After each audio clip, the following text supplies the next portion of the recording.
Nabuo ang galit ninyo sa akin ngayon. Nauunawaan ko rin kung bakit. Lalo na at malaki ang halagang nakataya. Pero bago kayo humusga, hayaan ninyong ipaliwanag ko ang buong katotohanan. Matagal akong hindi nagsalita dahil may direktang utos sa akin. Huwag nang bumalik ng Pilipinas at manahimik na lamang. Umalis ako noong July 19, 2025 para sa aking medical check-up. Nakaplanong bumalik pagkatapos ng SONA ni Pangulo.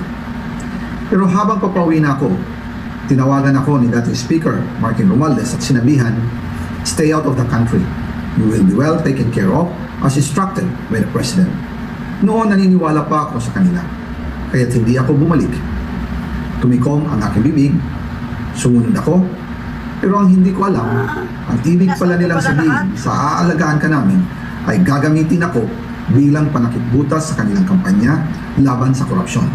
Nabuo ang galit ninyo sa akin ngayon. Nauunawaan ko rin kung bakit. Lalo na at malaki ang halagang nakataya.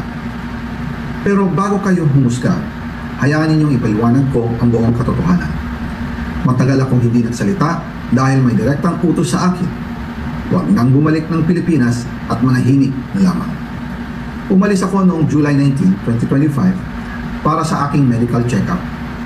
Nakaplanong bumalik pagkatapos ng SONA ni Pangulo. Pero habang papauwi na ako, tinawagan ako ni dating Speaker Martin Romualdez at sinabihan, "Stay out of the country.